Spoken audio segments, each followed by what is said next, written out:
Good morning, good evening, good afternoon, folks. Welcome to SKTV. Today's edition, we have all things under consideration. Welcome to SKTV. All things or everything under consideration. We are going to talk everything and all things. Welcome to SKTV for a very brief, short, or however you want to term it, edition today.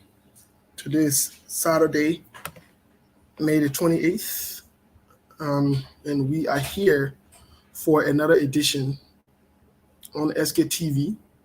I know many of you are tuning into the Champions League's final. Many of you are tuning into it. Many of you are following the Champions League final. Today we're going to walk and chew gum. We're going to go into this really quick.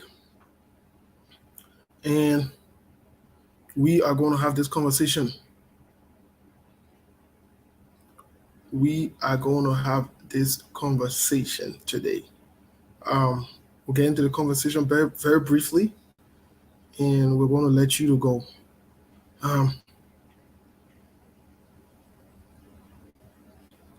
Please share the show, invite others. Share the show and invite others. As we have all things under consideration, we have Telvi and other guests on here to have this show.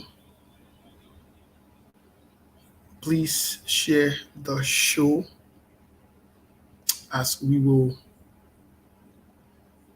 continue this conversation. Share the show, and share the show.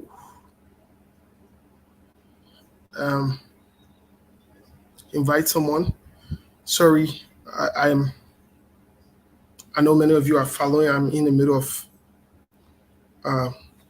clarifying something here really quick.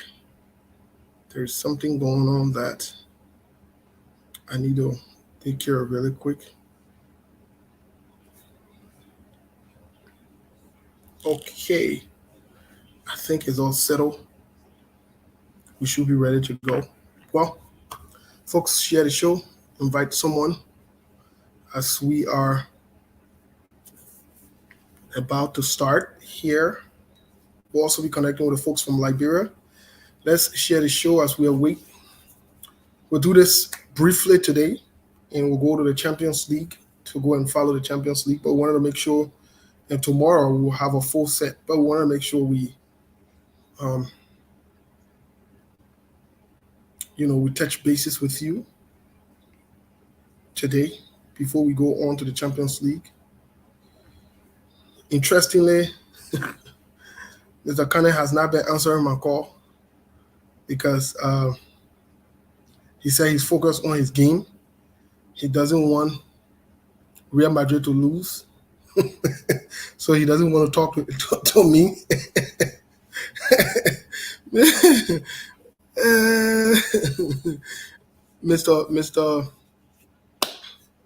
Mr. Kane is focusing on his show.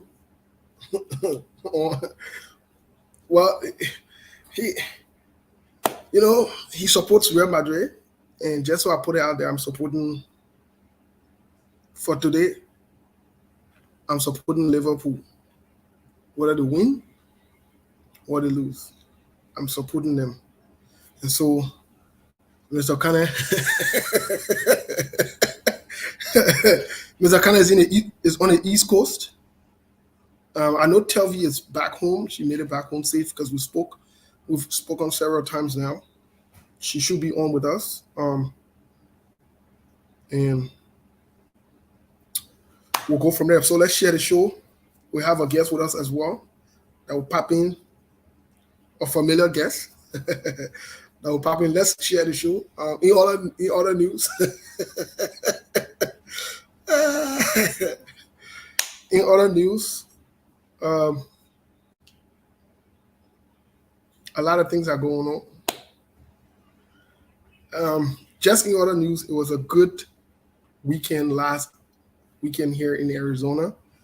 I'd like to thank all of you who came to support us. Thank you so much. Many of you flew from different places around the country to come here to be part of the inauguration. Thank you, and thank you so much for your sacrifices. We know how expensive tickets are. Some of you it was in the last minute that you were contacted, that you saw either the flyers or you saw the notice or you heard it on SKTV. You still pulled it off and you came through. Thank you. Thank you so much. We appreciate you. We in Arizona appreciate you. Thank you for the love you've shown to us. Thank you so much. Much appreciated. To those of you who we did not inform, we did not write officially, we did not contact officially, we would like to say we are sorry. We made a huge mistake. We should have honored you. We should have invited you. We are sorry. And so we're here to say sorry, sorry, and sorry. Please forgive us. We've learned from our mistakes and we will work on doing better next time. Again, to all of our friends, family members, loved ones, um, however you want to characterize yourself, whatever title you want to give yourself, based on your connections with us in Arizona, um, based on our relationships, we say we are sorry. On behalf of our team in Arizona, um, on behalf of the new leadership in Arizona, we want to say we are sorry. We will do better next time to ensure that you are properly and fully invited and that you are honored in this process. We've started to make contact with some people to apologize to them. It is the right thing to do.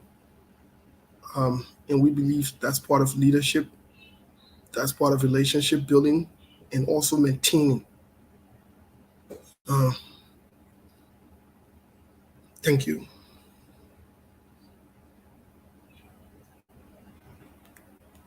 Thank you, and thank you. Thank you so much. And we are very sorry. Um, we learn and we take corrections and we'll move forward. We want to say sorry as we connect with the folks from Liberia today. Um, the inauguration was very good. I'm still tired. As part of the announcement, I'm still tired. Today we have a meeting. We have a big meeting where we got to make reports.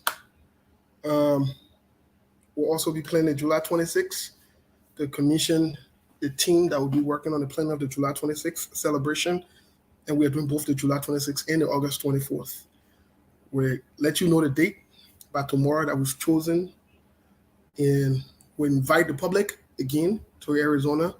Come, very good place, sightseeing, very good place, very good people, friendly, nice. The people from Arizona are very friendly and very nice, very accommodating, very cool people. We are proud of our people here, the Liberians here. We are. Excuse me. And we take pride in the work we do here, our people, for what they also do, the support, the love. The people of Arizona will say thank you so much. Liberians all around the world will say happy pre-July 26th as we gear towards celebrating the July 26th. We know it's anticipated all around the world. Liberians all around the world would be celebrating the July 26th. So we want to say welcome. Welcome to all of you. Today, we have everything under consideration. Um, yes, Isaac Jackson is on the lineup to come to the show. Um, let me address something quick before we move any further. Let me address something quick. Listen, let me say this. Telvi is a very, very good person. I want to say thank you to Telvi. And Telvi or any other panelists on SKTV reserve the right to their views and their opinions. That's what makes us on SKTV diverse. Telvi has the right to question. She has the right to, based on her experiences, her professionalism, and so forth, to have an open conversation with anyone. She does. That is her right. And I think the Liberia one, that's how it should be, right? Let's scrutinize everybody. Let's scrutinize everything. Everything. Let me say it again. Everything. Everything. This is how we build a better country. This is how we get a better people. And this is how we work together. I'm saying it again. Let's scrutinize everything and everybody. And if Telvi says something that you don't like, counter Telvi. Provide her with the facts. But I think Telvi is in the right to question anything. And if the way she questions something you don't like it and you have the facts to it, then provide her with the facts. That is all right. You see, that's the thing about SKTV. When I hear someone, you think that, oh, SKTV is bought by Kumi, it's by ANC, I just look at it and I just laugh. When you don't know, you don't know. When you know, you know. So we do what we can do on here. And when we do it on here, we'll do it out there as well. We will. We will. We owe no allegiance to anybody. No way. No way. So Telvi is in the right to question the reports. She's in the right to lay any question, any concern. If you have any contrary facts or any evidence or so forth, make the argument. Make the argument. And stop, trying to take it personal. Make the argument. Make the argument. We will not always agree on everything. No, we will not. Not everybody will agree with everybody on everything. But make the argument. And let's set the stage for a good conversation. And let's stop labeling people because they didn't agree with us. The same way how people can label someone and say, oh, we ANC people because we ask questions about JMP or Liberty Party or other people. So soon somebody say there's somebody asks a question, then they automatically belong to a party or they belong to the person or this person bought them or whatever it is. We need to get away with those things, It goes to all of us. But it goes to all of us, I think we can grow out of that. I think it's okay for us to question, for us to ask the necessary questions. There's nothing wrong. And even if our questioning are wrong or offensive, there are ways we can address it. I don't think Telvi is doing anything wrong. I don't think she's done anything wrong. Many here will connect with the people from Liberia and we will get in with the program and we'll get going. Yesterday, lots of you who missed the show, go back and watch the show. We had Shannon on. Very good conversation since yesterday, since last night. We've gotten some feedbacks. Some people want her to come back. Many people have reached out. They want the conversation to continue because it was realistic. It was, compelling. It was relatable, on the mental health and wellness. This weekend, Friday, we will be having another one as well. We'll be having another one as well. So we are still in talks with Shannon and other people because, everybody got a schedule. Now you can't just go tell somebody, say, oh, come on the show today. Sometimes you got to pre-book these things, make the arrangements or whatever, so people can, change their schedule around. But it was a good time yesterday in other news. Since we're talking about politics today, it was a good time. I would say go back and watch the show. Very, very interesting conversation. I learned a lot, especially from a man, learning a lot from a woman's perspective and a woman's view, and some of these things, not all of them that we have control over. Let me see the guys from Liberia. We're connecting with them. Okay, they're still having some technical problem. Not, some of these things we learn them on papers or we learn them in school, but they're theory. The practical issue, the real issue, the real things that are relatable. Sometimes we need to discuss them. Yes, somebody can write a theory and say this is how you do it in counseling, but is it applicable to your situation at the time? More likely so not. So it's good to get these views, where we're with Telvi, the folks from Liberia to connect really quick. And our guests, we have gone, 17 minutes past the time here. Well, that was in other news. We don't want to give you everything in other news today because tomorrow we'll be on. And we'll also be on Monday. So we have a lot to cover. We have everything under consideration. We have a lot to talk about today. I've been following a lot of different shows, been listening because I've been tired too, very, very tired. And I think at some point I started to lose my voice. So I had to save some energy here. Just to remind you, Sekou is still on the East Coast. His brother and friend is getting married today. Many of you might have heard about Sekou Gina, one of Liberia's proud sons who, a very good soccer player during his days. When I went to Guinea and I started to play, in Guinea or other places, I heard his name, I didn't really know who he was, But, they were a time before us. Very good player. But I took him on to challenge when he was in Arizona here that, I want to take him on one-on-one. I wanted to invite him. He started laughing, But again, those are good days, good times, but we still remember these people that paved the way some way, somehow for our country. Very good player, a very, very good player. Let me say a very, very good player. But let's share the show, guys. We haven't even shared the show from our end. In a bit here, I want to use this opportunity, I know I haven't done it, to also send a birthday greetings to a friend and a brother, Martin Colley. Martin Colley is his birthday today. I want to send on behalf of the team, SKTV, and myself, happy birthday to you, bro. Wish you many more years. Celebrate, enjoy yourself. I was reading a comment from somebody who said earlier on, who said, Martin, today that day, enjoy not. And I laughed. And I started laughing. I didn't got to get to anything serious. But, Martin, enjoy your day, my man. Enjoy your day, and I know for sure we'll connect. We will talk. We'll be reaching out to you here so that we can speak. But enjoy your day, bro. You already know. You already know the love is there for you. You already know where we stand. So happy birthday to you, bro. Happy, blessed birthday to you. A lot of things going on in the country and around the world. Very sad things happen, as all of you are aware. I've not been watching the news. For me, I've not been watching it because of this incident of the killing of the children. Very unfortunate. Very, very. It's disturbing, so I can't even watch the news. I cannot even watch the news because of that. So, very unfortunate, very sad. Our condolences to the family, on those afflicted, the parents, and so forth. Very traumatic, to be very honest. It is traumatic. It's disturbing. It's very, very disturbing. So a lot of things are going on, like I say, around the world. Today we are going to go to the break really quick here. Share the show, please, and we'll be back momentarily to get into the conversation for today. So while we're doing that, please share the show.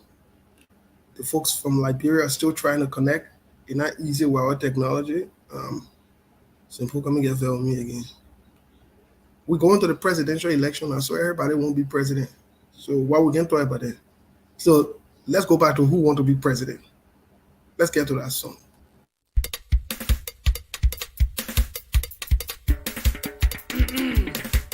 Ladies and gentlemen, I am Sonada Diabo. I'm glad with the great opportunity given me to introduce to you your president.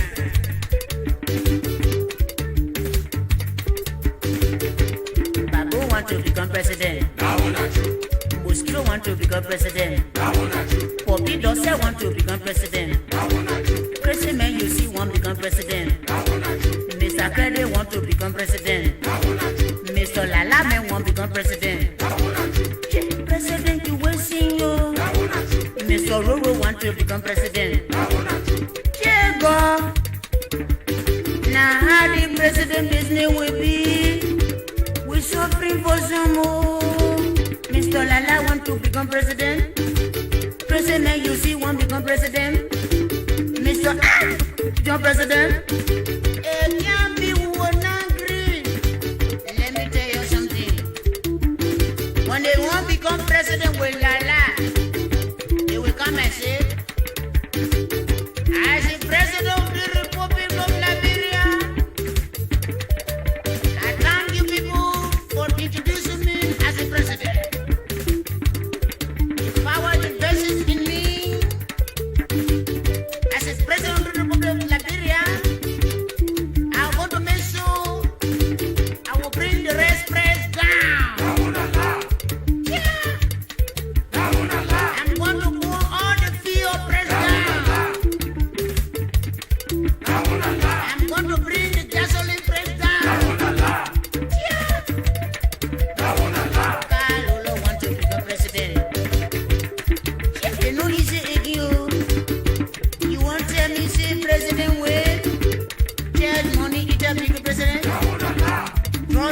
to become president. It's not easy. Liberia will show you. When they give president to them, they will stand and say, I'm Mason. I will bring down Moldova and bear you new Moldova. I'm going to make sure I'm not going to see the government money. I'm going to make sure 7-7 get their back pay. I'm the president going to make sure that the AFL going to be paid in 2 weeks. I'm going to make sure the students going to get 12 buses. I'm going to make sure for the little children they say, I'm going to buy two plastic bags for them to poo-poo inside. Yeah. Babu, you see, want to become president. Mr. President want to become president. Mr. Drongo want to become president. Lala want to become president. Karen Ripper want to become president. You know, it's so free, Liberia. Listen to the speech. As the president of the Republic of Liberia, I'm going to make sure I'm going to electrify the city into 1 day time. As the president of the Republic, I'm going to drive the whole of the sea and pay you people estate daily. As things go back, Republic of West Wind going to be an estate. Mr. President, become president. Mr. Lala man want to become president. Mr. Ruru want to become president. Mr. Dr. Job want to become president. Mr. Kenju man want to become president. Mr. Ripasa want to become president. Mosquito want to become president. The girl you see say want to become president. Everyone want to become president. And you now when you want to become president. Yeah.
Please come, let we see them will become president. Rutini, don't cry by here. The president said, "Been in a worry, my ear." Me, I got one question to how will be president? But William, how can you become president? Nobody know you. How do you become president? How will you become president? Hey, free man now want to become president. All the self juggle they do, they want to become president. You gap in here, then you won't become president. Nobody know you, then you say you won't become president. Nobody can say infinity here, you won't become president. My brother, you can't become president. You stay in S Apollo, you come to Liberia, you say you won't become president. No, you can't become president. You don't even have how you become president. You don't even know your dollar, you won't become president. You cannot even speak your own tongue, you won't become president. I don't know why you get ready to say you won't become president. Nobody even know you, you won't become president. Look at the chairman, he don't want to become president. They wait. Plenty of people become president. Who want to become president? The Chapo people want to become president. Buka men, they want to become president. Swaggy, people, they want to become president. It can't happen. You can't become president. All the camping men, let me see your hand up. You raise your hands up. Look at that thing, and men won't be president. Koko won't become president. I agree, you can't become president, yo. All the champion people, you raise your hand up. Become president. I say Lala, become president. Mr. Timo, you see, want to become president. Kuba, you see, say want to become president. Local, you then you say become president. After Bama want to become president. After Bama, you want to become president. They can be relation, become president. I say, people, raise your hands. Let me see those registration people. Sunday, where you at? Budini, you see, myself want to become president. Sunday, said you see want to become president. Amen, Chari said he want to become president. Little Pookie said he want to become president. These are good people for this city. We are trying to call good names. Good name, become president. Good people can become president. Tini, Sunday, become president. Chad. Well, there are a lot of people that want to be president. And it sounds very interesting that a lot of people that want to become president. I know I don't want to become president, so please, I'm part of it. I don't know about Telvi, I don't know about Siku, I don't know about other people, but I know for sure I don't want to become president. Part of the reason the music was played is to take us back. A retrospect. This music came out about 2003, 2002, 2005, around there. And based on the image you saw on the show, on the show that appeared, you did see lots of familiar faces today in our body politics. You saw President George Weah. You saw President Taylor. You saw President Ellen Johnson Sirleaf. You saw Vice President Joseph Yoman Boakai. I'm not sure if Joel Howard Taylor appeared as Vice President, but this is to tell you some of the things we've said in the past, that over the past years, these are the same actors that have been in play. Let me bring on our people from Liberia really quick here. I know they've been having difficulty with the internet. Also, let me bring on, so we'll get the people from Liberia out. And Mr. C, how are you? I'm doing well, Steve. Good to My be man, here. you say you keep Arizona, you've been eating iron, eh?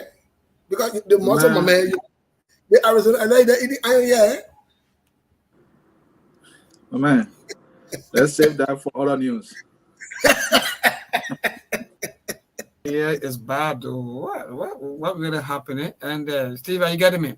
Yes, we can hear you, Johnson. Can you hear us? Oh God.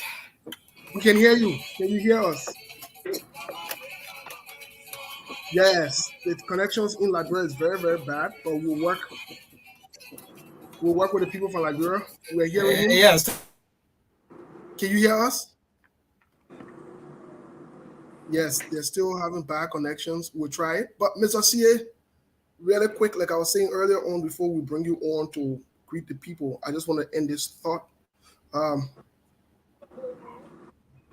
It's interesting how the video that was playing earlier on with the different actors from Liberia, such as President George Weah and other people, we have said it on the show here, that these have been the actors for the past 15 years or more, and nothing has changed.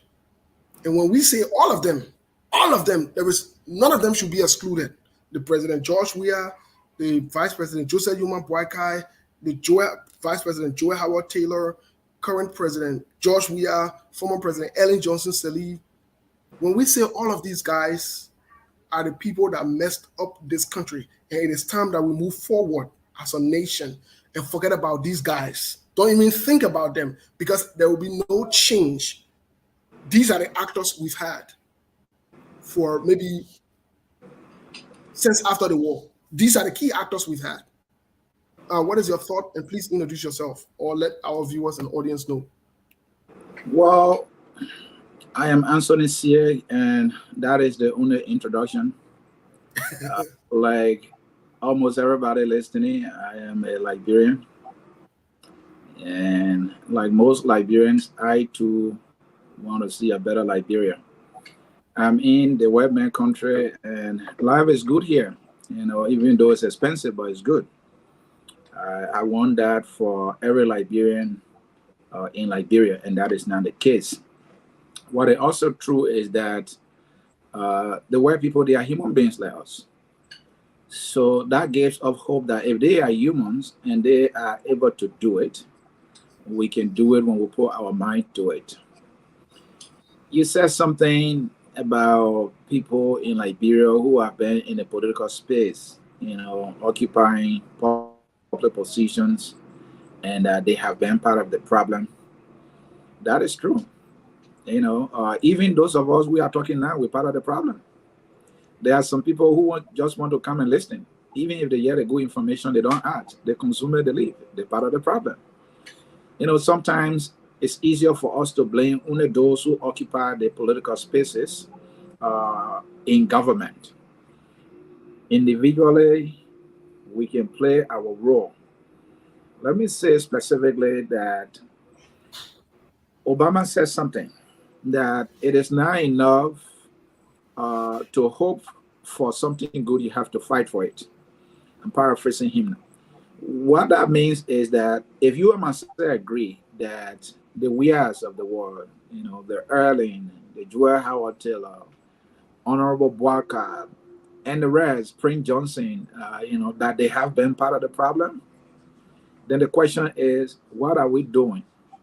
How many young persons, those of us who claim to be young, for me, I'm not young, I'm old enough, all right? I'm grown enough. How many of us running? The first thing we get ourselves defeated by saying, well, the people not going to vote for me. But Joshua, with all his popularity, he started from somewhere. It took him 3 attempts to succeed.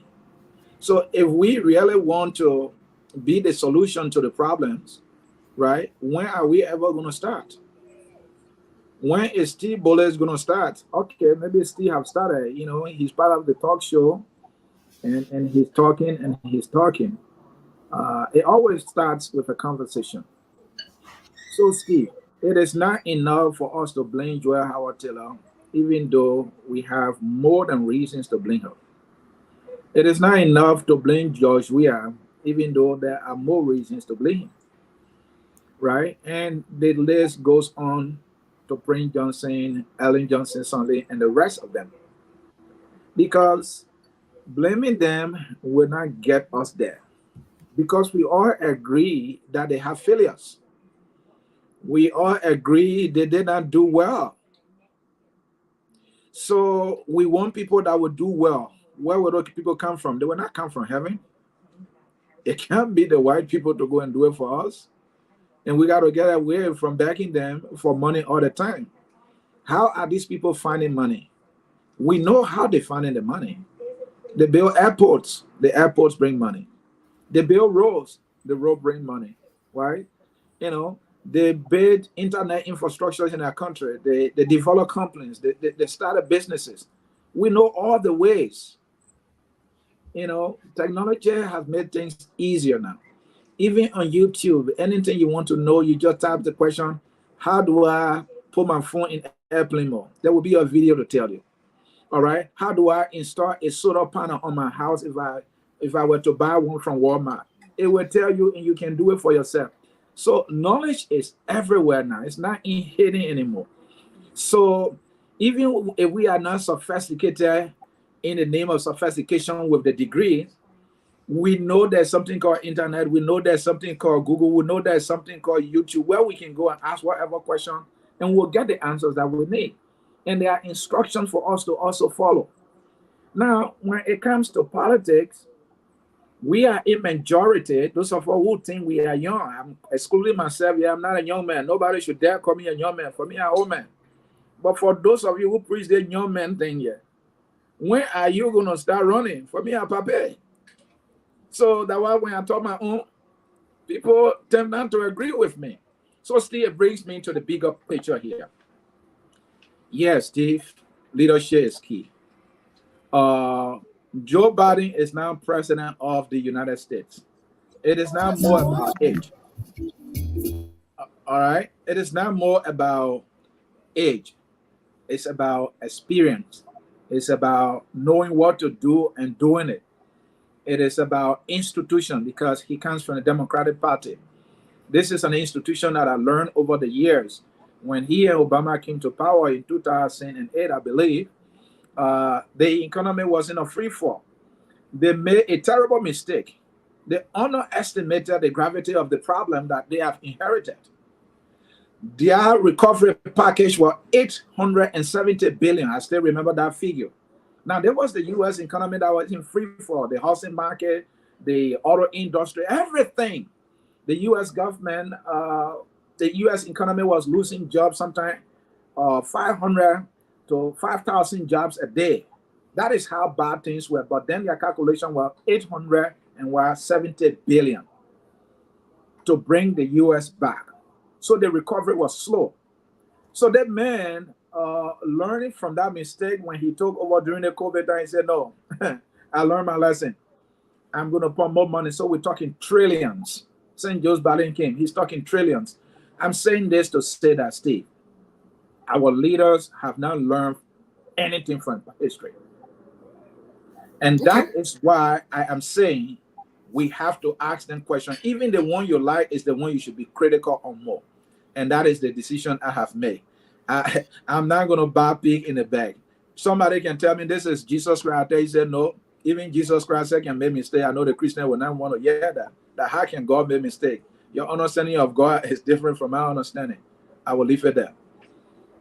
Okay. Well, I like that saying you're not buy pig in the bag. You know, when I was smaller, we used to hear our people using that quote. They were not buy pig in the bag. You know, I didn't know what it meant until I grew up. And I started to understand one or two things to know what it meant by, you know, they wouldn't buy pig in the bag or whatever. Now that's a typical saying, you know, but it's now maybe the way I said it might not have been the right way. But it's also important for us to point out the actors that have contributed to the mess that we have today. I'm not going to blame myself. I'm not going to blame myself for people stealing and being corrupt. And I have never worked in government. I've never eaten government's money. I've never taken any money for any political leader, any political party or so forth. Never. And I challenge any one of them on the record here. I challenge them. If they ever provide anything contrary to what I say here today, I will never come on Facebook to talk Liberian politics because it doesn't exist. So I'm not going to hold myself responsible. I'm not going to put this blanket blame. I think that's wrong. I think that's not the right way to do it. For us to blame ourselves because other people committed wrong. You have these 4 or 5 guys who have been in the political arena all these years. This country has not moved forward. And I want to say to the Liberian people, though, we have had more peace than we have had war in Liberia. Let me say it to you. We need to start blaming the war. We have had more peace. And since we've had more peace, we've had more support from the international community for other partners and other people than any other time in our history. Let it be on the record. Any other time in our history, we've had more support, whether it's in funds or it's in other issues and so forth. So for us to sit around and make these blanket excuses and make it seem as though, that the war have held back. No, it's okay for us to point out the people that have created this problem. We thought Chancellor was the problem. After Chancellor left, we brought level-headed people that we expected to move this country forward. We have not moved this country forward 12 years after Ellen Johnson Sirleaf. 4 or 5 years after President George Weah, the country has retrogressed. Let us point out the figures. It's okay. There is nothing wrong with us pointing out those who have contributed to this mess that we have on our hand. There is nothing wrong with it. Now, we, on the other hand, we are doing our best. We should be credited for what we are doing today. Instead of discrediting us and making it look like all of us, we contributed to what's going on. No, that is not truth. And I disagree with that. I disagree with that, Mr. CA. All of us never contributed. Now, if you supported George Weah, if anybody supported George Weah, they contributed to the mess that we have today. Immensely and bigly, I would say in my Donald Trump voice. So for us to sit and say we should take full responsibility, no, I'm not taking no responsibility for anything that happened in Liberia. I never contributed to the war. No way. I was an innocent young man or innocent child who was forced out of Liberia because of war.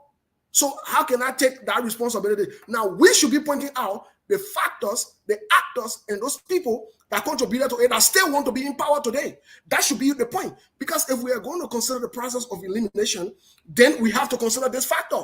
We can make this as a blanket thing, my brother. If we make it as a blanket thing, then everybody just assume this something of guilt, and the people who are doing it wrong will sit down there and say, yeah, but let's just work with that's a typical Liberian mentality. And I think if we have to educate our people, inform them, then we have to drift from that and point out those key actors. We have good people in Liberia. We have good people in Liberia, don't get me wrong.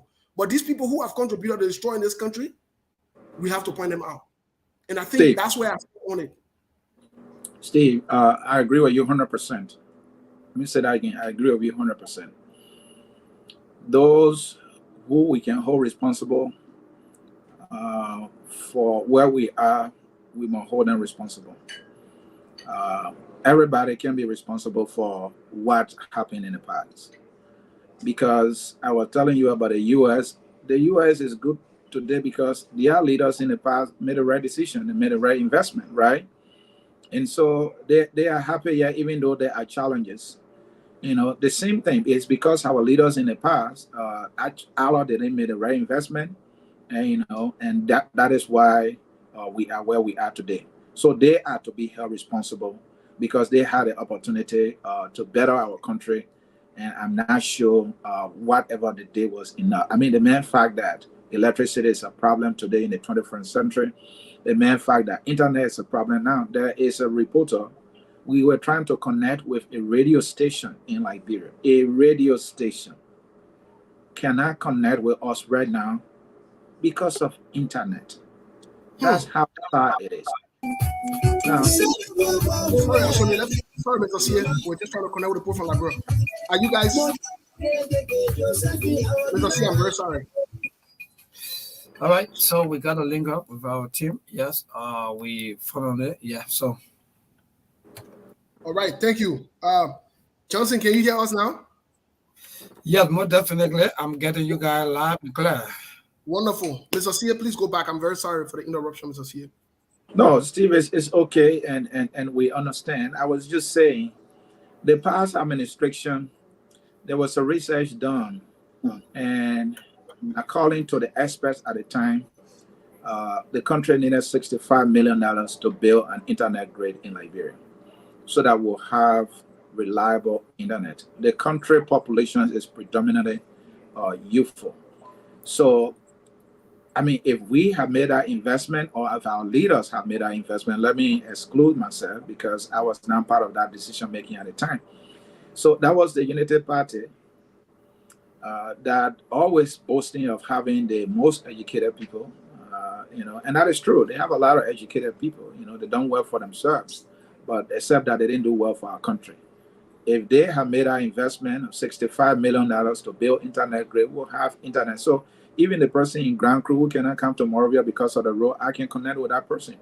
I could be right here and teach in Southtown, you know, through the use of internet. But again, that was another failure by the past, you know, administration. And so, Steve, I'm saying this to say, you know, we can't blame ourselves for what leaders in the past failed to do for our country. What I'm also saying to you is we are where we are now. It is not enough to blame them because that is not a solution. What would be the solution is when we play our role and play it very well, given the knowledge we have now and given the opportunity that we have. Now, I am not naive. We are sometimes constrained. Like right now, what possibly can I do other than, you know, opening my mouth and explaining to others what I know to be right and what I know to be wrong? I can't elect myself. I alone cannot elect you. The Liberian people will have to elect the rightful people. How do they get to know the rightful people? The right people are usually those that they see in front of them all of the time. And that is why people who want to represent Liberia, who want to serve Liberia well, they need to come to the fold. They should not be discouraged because Joshua, is popular and many people are listening to him or following him. They need to come. I said earlier, Joshua started 2005, he didn't succeed. 2011, he went on a Winston Tubman. He didn't succeed. I believe 2014 when he decided to run for the Senate and he won. Fast forward now, he's president. Imagine a man with that level of popularity. We have to try before the people could choose him. Ellen Johnson Sirleaf, the election she won in 2005 was not her first time. All right. So we can't keep complaining, but we have to get in the game. We have to do it. It's not that you must run for president. It's not that you must run to be a representative, but you have to be part of it in any way, shape, and form that you can. Like what I'm doing now is part of it, even though it's meaningless to some people, but at least it's something. I'm showing that I care about the people in Liberia, and I want to be part of the conversation to see how we can provide the necessary education for them to demand what is right from their leaders, and not think that what is being given to them, the leaders are doing them favor. No, they're not doing them a favor by bidding 1 mile road and then building a statue. They're not doing you any favor by building a sport park that will get flooded the next day. That is not a favor. That is your money that they are using. And when you look at the budget again, Steve, and that way I couldn't agree with you more.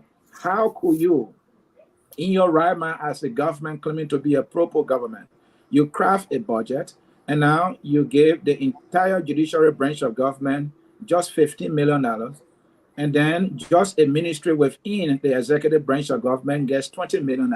That is more money for a ministry than for an entire branch of government. Now you have the National Police Force that is getting $10 million, but then the EPS that is just responsible for the protection of the president gets double. So where are we going? So that means the Liberian National Police is not being empowered, is not being trained, they're not being paid to be able to fight crime. So that's why we have the Zogos all over the place. People's cell phones and valuables are getting snatched because the police is underfunded. Who is making that decision? Our current administration is making that decision. This is how it has been from day one. That is why we need to hold these leaders, accountable. Because if the citizens know that our leaders are putting more money in places they should not be putting the money, maybe they will see them as people who are not in their best interest. Because if they are only looking at the markets that they build and celebrating and not looking at the fact that the leaders are getting more money than they are putting in the budget, to improve the material condition of the people, then the people will make the right decision at the end of the day. Okay. Well, thank you, Mr. Sie. Tomorrow definitely we'll try to dive into the budget and other aspects of what's going on. I know we said the headlines here, everything to be under consideration. And I also know that we're here for maybe an hour more. We'll give our people the chance. Tomorrow we'll pinpoint on the budget. I know Tel will be here. I know she's been running late here. She sent me a message she's running late or whatever now. But I'm glad we have you on here to have this conversation. Most recently, there has been 2 sparking news I want us to pick on really quick, and we'll dive into it deeper tomorrow. One of this sparking news that has come up, which I want to make the last, is this whole report that came up from the investigation that was commissioned by Ms. Alexandra Cummings, the ANC at large, or CPP, or however you want to term them. But I also want to bring your attention to something that most recently we did see, as of Wednesday of this week, we did see that the title for that was Boakai's fallback position, which we saw the coming in of a new. We have been aware of this thing in the workings for months, and we'll pinpoint that. But let's get to the Alexandra Cummings case first, and then we end up with this whole new alliance and what the prospects are and what's there and what's going on, because we're close on that, but we'll pick up from on it by tomorrow. So let's get into this whole. I think you had a show on Tuesday. Unfortunately, yep. I couldn't join you, but what is your take on the report and what's going on? What do you think? Steve, thank you. For me, the report commissioned by Mr. Alex Cummings, in my observation, will not change anything for him in Liberia politically. I think the report is something that Mr. Cummings can only use for his international friends and partners. That way he can show them that, hey, there is a report that exonerates me of all of the things I've been accused of. We know Mr. Cummings is an internationalist. He has connection in the corporate circle. And any news against him that questions his integrity can have an impact on him. We know that Mr. Cummings has been a member of so many boards. Those boards decided to ask him to leave because of this. And so my understanding is that he did that so that he can have something to show those internationalists, and corporate partners that which they are hearing is false and baseless, and that it is a witch hunt. If there is anything that report is going to accomplish, I think for those who understand the language of internationalists, they might take that report in good faith and use it as a reason to continue to do business with Mr. Cummings. I believe so. That is the only thing that report going to achieve. Now, the political aspect of it, I'm not sure how it's going to change anything for Mr. Cummings politically. First of all, how many persons going to read a report? Second of all, is the report going to be admitted in a court of law to be used as an independent report to exonerate Mr. Cummings? I don't think so. Why I don't think so? Because it was not something that Mr. Cummings prayed for in the court of law and granted by the court to be used as another evidence establishing that he did not do anything wrong. Now, the report itself, I see the report as a PR kind of report for Mr. Cummings. Why do I say that? Number one, let's look at the title of the report. First, let me say, what was the report meant to do? It was meant to be an independent forensic report that's supposed to establish the facts about what happened. It's supposed to investigate the CPP framework document, the filing processes, and all that. Whether Mr. Cummings followed the processes as they were laid in within the CPP framework. That was what the report was intended to do. So if the report was intended to do that, then the report also needed to talk to all the people that are accusing Mr. Cummings.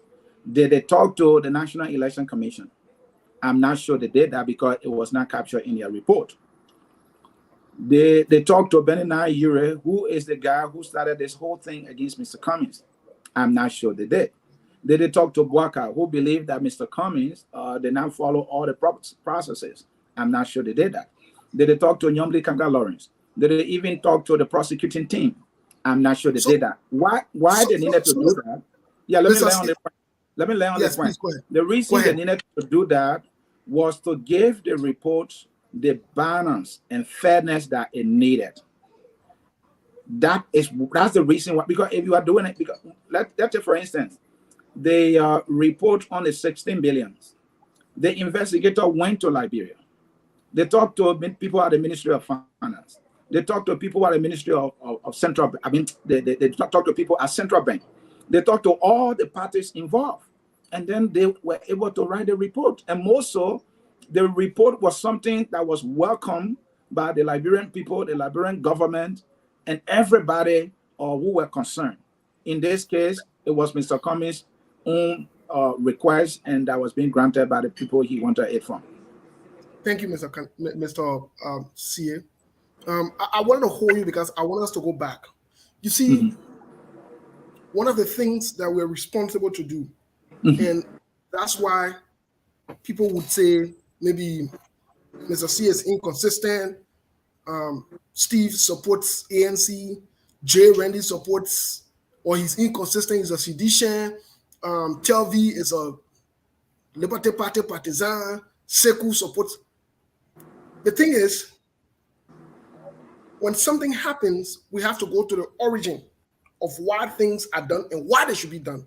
So I want us, since you use the report from the 16 billion or whatever it is, we have to go back to when you invite people to do such an investigation. That's where I've not seen lots of experts or people who are talking on these things. They don't refer to what was commissioned, what did they ask them to do. In the case of the 16 billion, yes, they had to have spoken with people.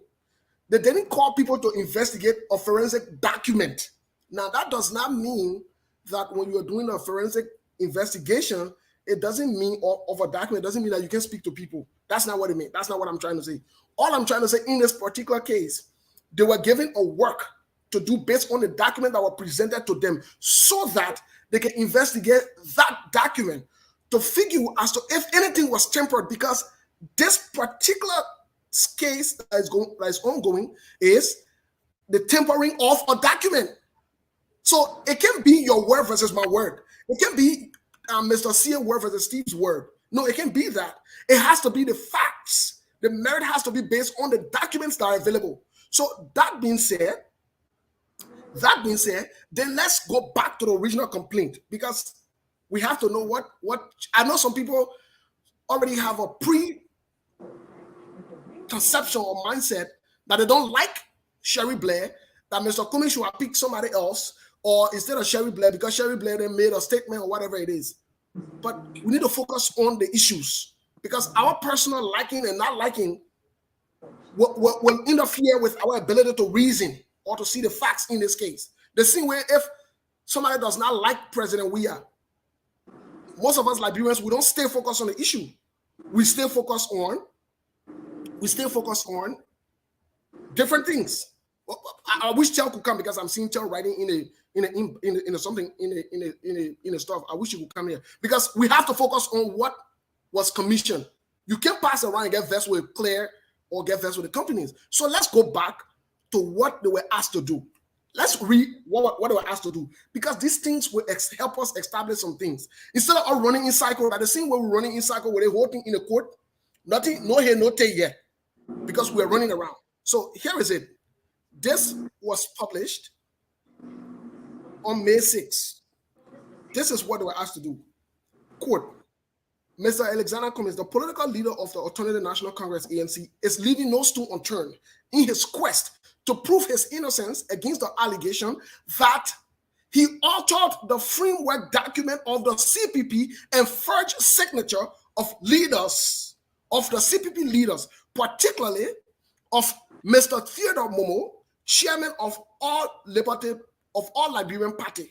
Now, although the matter is in court for determination, Mr. Cummings has hired Cherry Blair, CBE, QC, to lead an independent internationally staffed forensic investigation into the document tampering made by the All Liberian Party, ALP, which formed the basis for an ongoing criminal proceedings. Mr. CA, I hope we keep this in context so that we don't jump around and start making up things. This is where the problem is. First thing first, this commission was clear. They want you to investigate the framework document forensically to find out if anything was altered. Let's keep in mind again, the framework document. So that means there must have been a framework document made available to them, or some documents made available to them. Again, they didn't say here that we're going to interview human being. Let's get it clear. There was no human being mentioned here. There was no room here to say, let's interview a human being and let's do this, let's do that. Now, if somebody else wants to commission another investigation and say, let's bring in other party to interview it, it is their right to do so. So I want us to stick with this, Mr. CA. Let's stick with this context, in this context. Do you still agree that based on what was told to Cherry Blair, based on the commission, do you still agree that they should have still gone without the scope to go and go interview Joseph Yuma Boaka interview the other person and the other person, given they already have the documents that they wanted to do the forensic stuff on before we even move any further? I will say to you very strictly that they needed to talk to them. You said it right. Who accused Mr. Cummings originally? That is the ALP political leader, Benny Nayir. Look, Steve, let's get serious here. They were given the document. It was not a document that accused Mr. Cummings. People accused Mr. Cummings. They needed to get statement from them and compare it with what they've been given to establish the fairness and the balance. Because the way they did it, now, who first of all gave them the document? It has to be Mr. Cummings' team that gave them the document. Or they might have pulled it from somewhere because in their report they said they got information from open sources. Look, Steve, you can't tell me, say, Anthony, there is noise in my house. I want you to come and look into it. And then I will not talk to those in the house. I will have to talk to those in the house. You understand? Because the thing is, if they Anthony, I'll hold you there because we can't generalize the scope here. And this is where I'm trying to stay focused. To be honest with you, I've decided, let's be very honest, I'm not going to do this labrador thing. What is about Mr. Cummings, is about Joseph Yuma Boaka, whatever. I'll stick with where the issue is because that's what we like to do most of our Liberians. We like to run in cycles and lead away from the real issue. The real issue here, there was a scope of work given to the people to do. Now, I see people want to blame. The scope of work that was given to them was investigate or document. And this document was made available to them. Now, we can question the sources of the document. We can look into that. That's fine. But let's stay with this issue. Let's forget about the leader using all these different examples. It throws away the essential element of this entire thing. It will waste our time because anyone can assume anything in this case. I could assume that, well, maybe if they are going to interview Joseph Boaka are going to say no. Maybe they are going to interview the upper and they're going to say no. They say in court, they can't talk to us others. So you see, all these little assumptions, they're a waste of our time. Let's stay focused.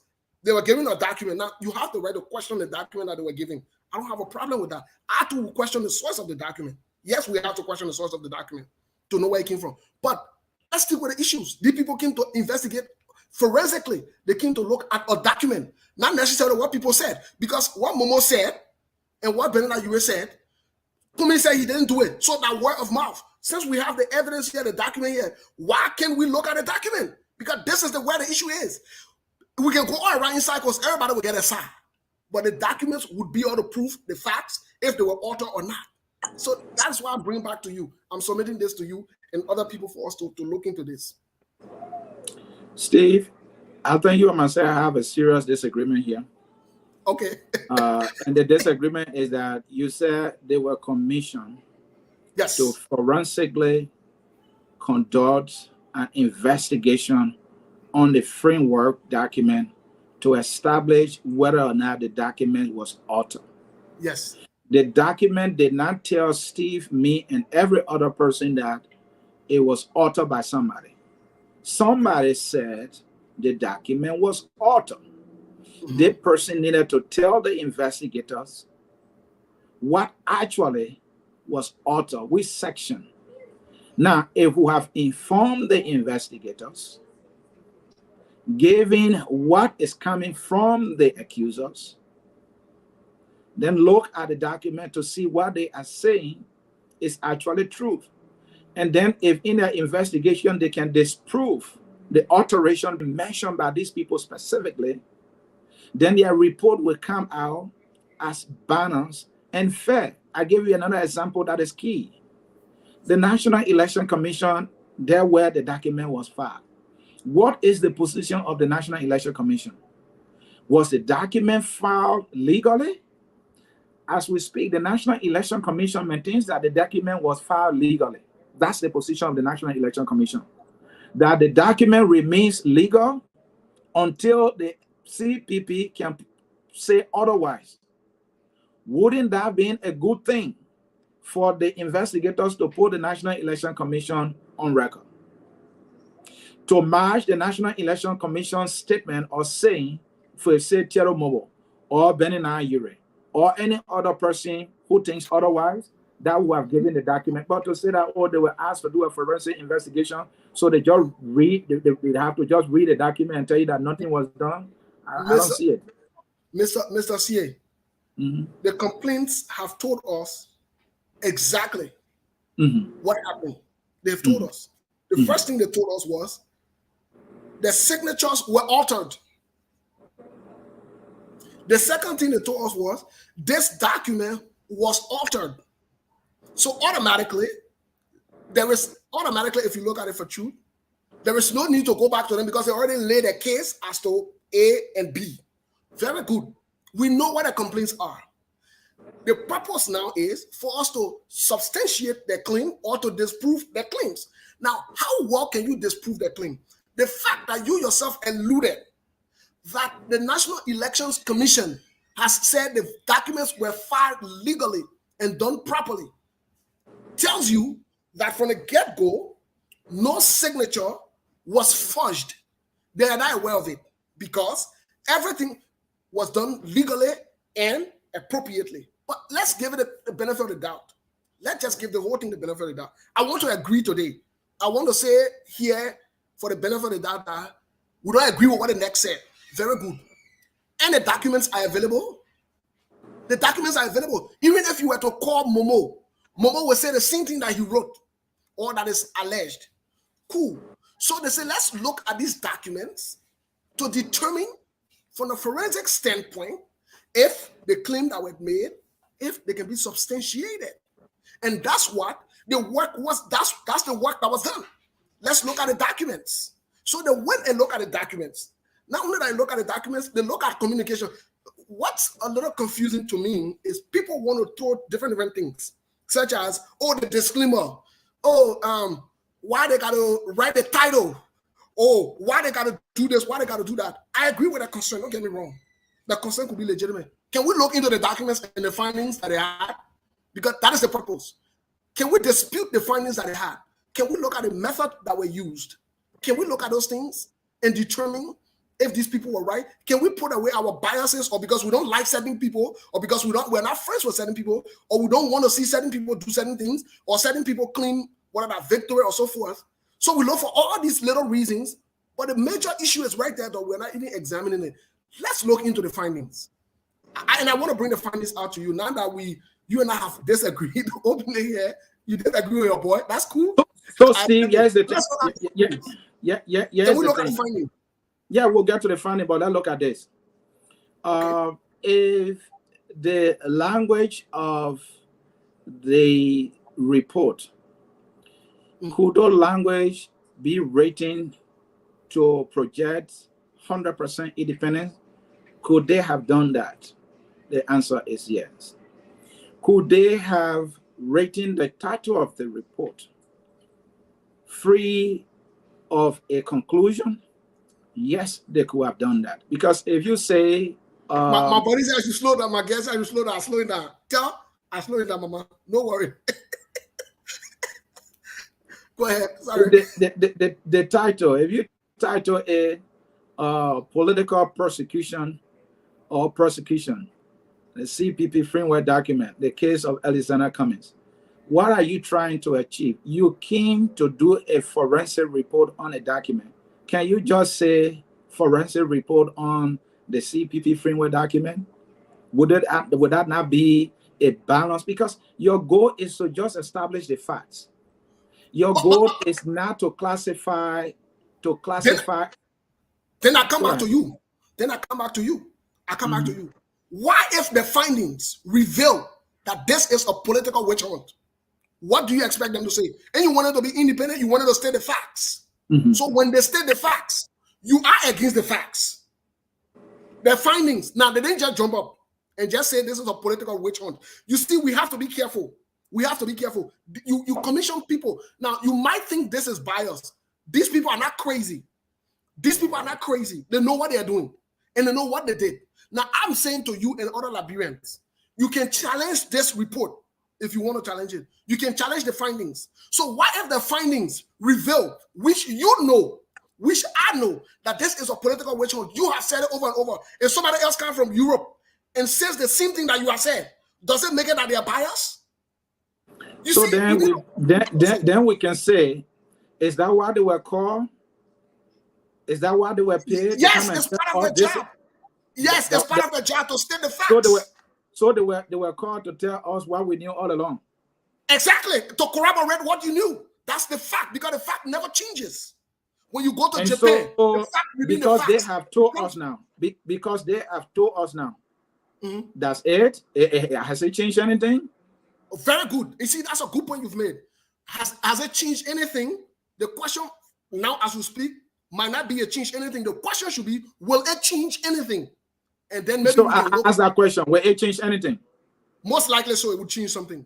And if it were not going to change something, if it were not going to change something, as other claim that, oh, they report are nothing or whatever it is, then why are they passing around making noise to discredit the report? Since it's not going to change anything. If something is not going to bother you, why bother with it? If something is not going to affect you, why even talk about it? But they know exactly what's going on. They know the game plan. They know the next plan. Let me tell you something, Anthony. Let me tell you something. When everybody has the same problem with you at once, you have a problem. The problem here is we've all knew from day one that this was a political witch hunt. We've knew it from day one. Whether you like Alex Cummings or not, it doesn't matter. Whether you want him to be president or not, it doesn't matter. At some point, we need to stand up, all of us, for what is right. And it does not have to be Mr. Cummings. It does not have to be President George Weah. That's why when I see people passing around, I don't agree with how President George Weah is running the country, but there are some things I will never pass around with. There are some things I will never do, or I will never say. You know why I will never say I will not do it? Because I'm not into this propaganda stunt and this nonsense. We stick with reality and we stick with the facts, whether it's against this person or it's for them. We all knew that this was a witch hunt from day one. We've said it over and over. We said this is a political game. So when somebody comes and say the same thing, then the person is biased to Mr. Cummings, or Mr. Cummings pay for a report. When I see people who's supposed to know some things, who's supposed to understand some things, and say, and the man paid for a report and he got a report that he paid for. It just sounds childish. It So, sounds Steve, like I told you, Steve, from the beginning, I told you if there's anything their report intends to do, is just for Cummings to show his fellow internationalists that he did not do what he's being accused of. I'm not sure how they report, whatever is in it, establish that what Mr. Cummings is up against, the witch hunt that you talk about, the political nature of it, it didn't take that away. And so if the argument is Mr. Cummings needed something to show to a fellow internationalist, then I'd agree. But if it was more so to tell us that this is actually a witch hunt, then it was a waste of time. So there are two things I'm saying. One, I say, well, it makes sense. The other, it does not make sense because he paid for it. All right. For me, I'm looking at it politically. How does it help his case? Because if you are trying to establish independence, all right, if you are doing a forensic report that you say should be independent, you have to talk to others who are accusing you for the no, I disagree with you. I disagree with you 100%. Independence does not mean that you have to talk to everybody. Listen, Mr. C, when we say these kind of things, people will question us, all of us. Independence does not mean you have to talk to the parties to the conflict. That is a Liberian mindset. That is a Liberian mindset. There cannot be an investigation. There cannot be an investigation about what is a conflict, and then you don't want to talk to the key players of the conflict when you are doing an investigation. I've never heard that before. We have to keep this in context, though. We have to keep this in context. We have to keep this in context that this is not a party judging a case. To say, let's go talk to the person, let's talk to the person. The people have the evidence available to them. They have the documents. They have evidences as to the documents that they can refer to in this case. That's the only thing I'm saying. So they don't necessarily have to speak to people. Now, if you recommend that they should speak to people, I agree. Should they speak to people? That's fine. But what if, I'm just saying, What if the scope of this, and that's the point I'm trying to establish. What if the scope of this was limited to the documents for them to investigate forensically those documents? We can't use the librarian mentality or the librarian mindset or methodology everywhere to say you got to do this. You kept saying librarian mindset, librarian mentality. So the only way this thing would have been independent in your view, the only way it would have been independent in your view, if he has spoken to the other people, that's the only way you establish independence. No, it's not. That is the standard procedure. If but that's what you're saying. If you are doing an investigation, all right, on a document of any conflict for that matter, you have to talk to the key parties to the conflict, all right, to establish fairness. The thing is that, look at what CFOS has said. The guy has been all over the place. To have, at least if they have sent him email with their questions, and if he has answered the question, and if they have factored those answers in their reports, it will have given the report a balanced nature. If they have at least sent an email to Benin Ayure, whatever you have had to say, I know you are going to say the same thing, they will have documented that. If they have talked to Bwaka will have said something, maybe the same thing he's been saying, they will have documented that and compare it with their findings based on the reading and the processes that were followed. It will have Steve giving the document the independence and the balanced nature the document actually needed. But you are saying the scope is don't talk to any of the parties accusing Mr. Cummings. We don't need your saying in here. Because if you look at the document that they read, Bwaka was not in that CPP framework document. His words are not there. So you understand? Now, the words are there. Hold on. No, his words are there. You can say words are not there. No, his words are there. When you affix your signature to anything. Document, in the CPP framework document, Bwaka words are not there. The words are there.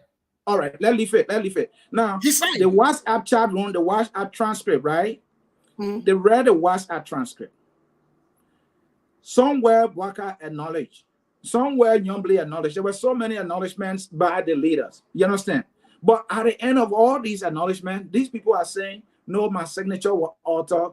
Their signatures were altered, and that Mr. Cummings forged the document. Now, there were they who have established the balance. Okay, in the CP, in the chat room, you acknowledge this, but then you are saying this. Please give us clarity. And they will have included that. Now they will come to their conclusion based on what Mr. Bwaka said from the WhatsApp chat room, based on his signature that we have verified.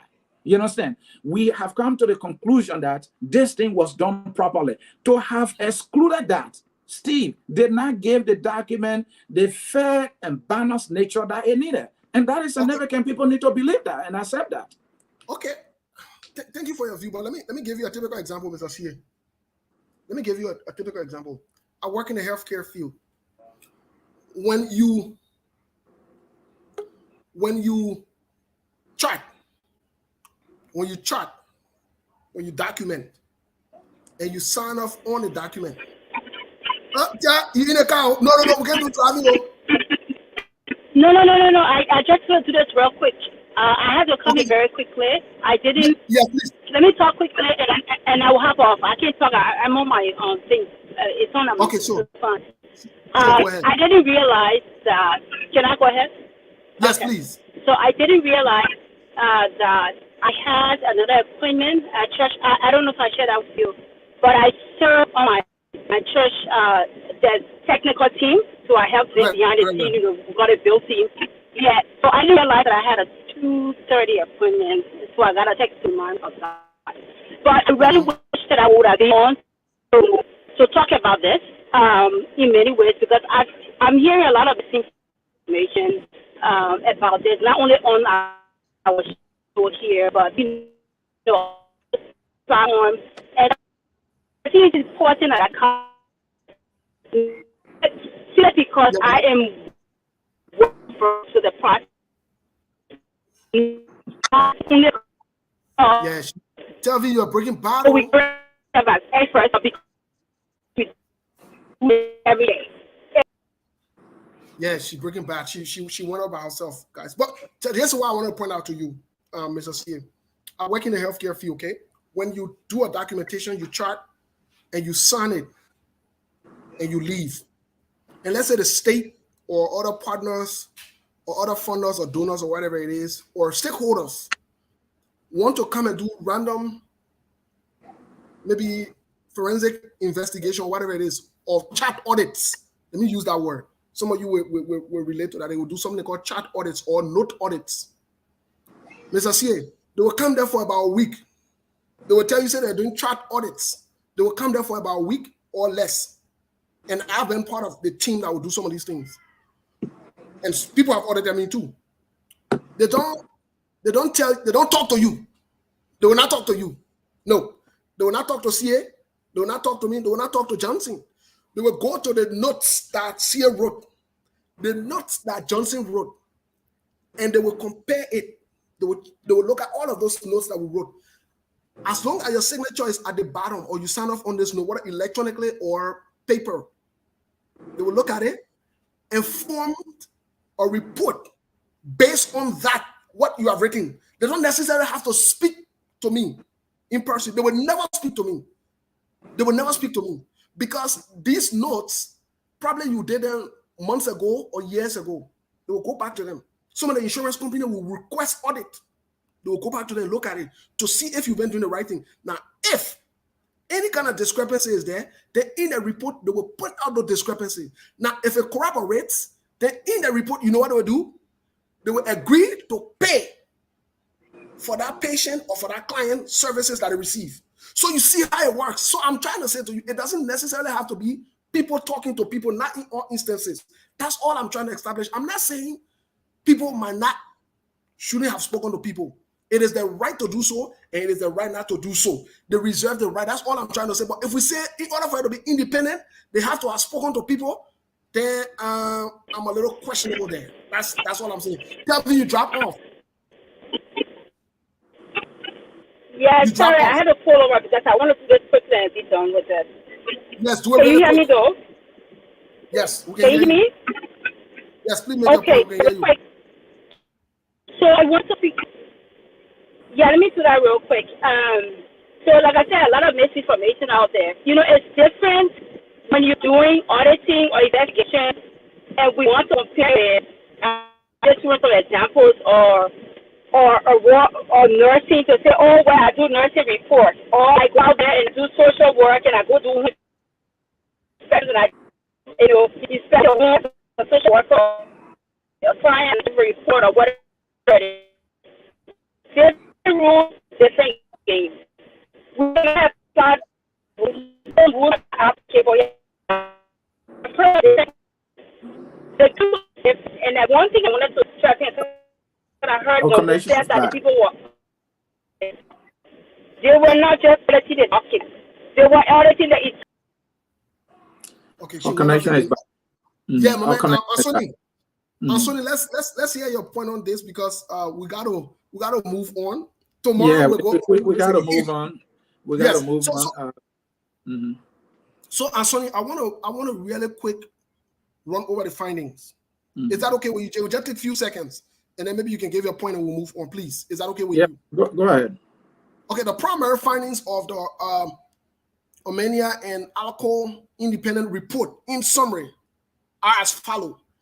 1, the CPP investigative team report relied upon by the prosecution in the criminal proceedings does not withstand scrutiny, provides no reliable substantiation for the allegations it purported to uphold, and is wholly unsafe basis for any criminal proceedings.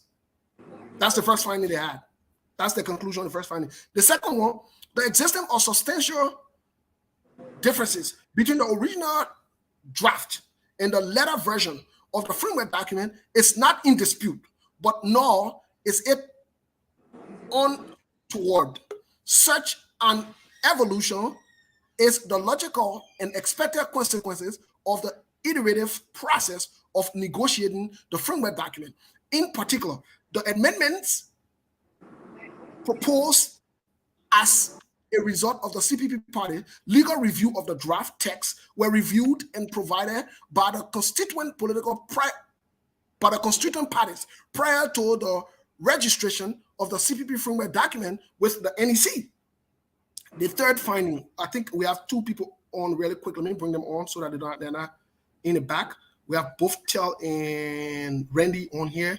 I know Tel, you've been breaking up badly. Your connection is very, very bad. You can't even appear. Tel, tomorrow definitely we'll do this. I beg you. Tel, can you hear me? Can you hear us? Tell me yours. Yes. We're not going to get anything from her. Her phone line is not good. Yes. So let me read the last part, and then you can chime in, and Jay Randy can chime in, and we'll move to the last session because we got to close this thing. People got to watch the game. We don't want to interrupt with people's game. Tomorrow we'll continue this conversation. The third part, the fact that the chairman of the CPP Investigative Committee, Mr. Momoho of the ALP, played a prominent role in the multilateral review of the framework document, both via WhatsApp and in the meetings, and therefore had direct knowledge of how the processes had unfolded, gives rise to questions, not just the CPP Investigative Committee competence, but also about its motive. So that means Momo was a chairperson for the same CPP Investigative Committee. Momo, who is making the complaint. Interesting, but we're not hearing about that. A comparative analysis of the prosecution WhatsApp's evidence against the authenticated version of the same chat room reveals glaring omission in the prosecution's submission, despite assurances from the prosecution that these omissions were inadvertent.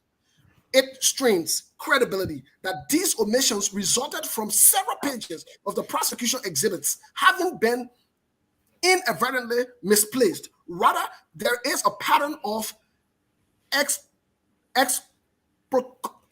exculpatory evidence having been selectively withheld by the prosecution. Number 5, ultimately, the simple fact is that the framework document is filed with the NEC on July 14th, 2020, had been duly reviewed, discussed, approved, and endorsed, signed by the relevant leader of the constituent political parties. I want to leave it right there with both of you. What do you say?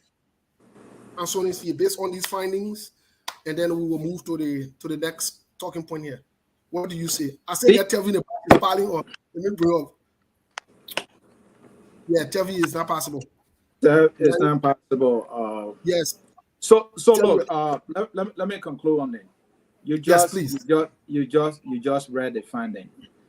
You are investigating a framework document that others accuse Mr. Cummings of authoring and then forging that Mr. Cummings forged their signatures.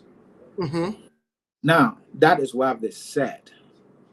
So I maintain that this would have been a much better report if they have talked to those people, if they have included their statement and matched their statement, analyzed their statements based on the WhatsApp transcript and also the processes leading to all of that. When they said something, when they knew it, and all that, right? But they didn't do it. And according to the document, they said, well, we'll only talk to people we deem reliable. No, when you are doing an investigation on a conflict or in a conflict that have parties, you don't decide who to talk to, who not to talk to. And you can't even use people who you deem reliable. It is not about who you, because the people who are saying that this thing is being done, you need not to talk to them. All right, take their statement, match it with the records that are in the chat room and also the CPP framework document. Look at what the National Election Commission is saying. These are the things you're supposed to give the document or the report the balanced nature that it needed. But to say, no, we only talk to people we deem liable, that means you're being selective as to who you want to talk to. That means you are presuming that these people is going to say something that you don't like. You don't have to like what you say, but you could document it and try to see whether they are telling the truth and compare it with what they said in the WhatsApp chat room, what they said publicly. All these people have been saying a lot of things. At some point, they say, well, yeah, we asked the lawyers to make changes, all right? And another thing that has been established in this particular document, right? All the signatures, the political parties' leaders were the ones supposed to sign. the political leaders were supposed to attest. Because at some point there was this revelation that, it's Daniel Nathan who signed for the CPP, who signed for Mr. Cummings. He's supposed to sign because he was chairman at the time. The report also established that. So these are the reasons why you needed to talk to these people so that your report would come out as balanced. But to say, well, we got a document, we don't want to talk to them, it did not give the document the balanced nature. Then you add that to the language you've been using. You say the CPP investigative report is a so-called report. That is not for the reason you have to avoid using that kind of language, because you are independent. You're not taking side. Don't use language, that will suggest that either you are listening to one side. Don't. And that's why I will hold you, Mr. C. No, that's why I will hold you. That's why I will hold you, because when people do investigation and they finally reveal certain things, that is not being biased. So let's take, for example, if there was fraud going on, like the example I gave you about us doing other things in the healthcare system. If there was fraud going on there was an alleged fraud, and we came there as an independent body to do an investigation, and we found out fraud, and we title our report "Fraud Found at XXX Hospital." Does that mean that we are biased? But it's different. It's not different. It's not different. You and I have alleged before that this was a political witch hunt from day one. You have said the same thing on your show. You are on record saying this is a political witch hunt. They need to stop this nonsense. The government needs to stop this. They're doing politics about it. There is no evidence. They should move on. The same people came from Europe. They don't even know you. They don't even know me. They probably don't even watch our shows. They came from Europe and they say the same thing that you have said. Then you say the people are biased. Come on now. Then you say it's not the same thing. Let's be honest here. Steve, I maintain the language. Let's get to Jeremy, and then we'll bring to the other parties. Actually, did not give the report the independence. Let's Jeremy, do you want us to bring Tel in really quick for a few seconds? That's your show, man. You run it any way you want. I'm here all the time. All right, tell me, let's go. Tell me. Yeah, go. Okay. He just been cordial because you have all your time, you burn it up, It's all about equality now. We watching on PCO. Yeah, tell me, go ahead. Make your point, Mama. No.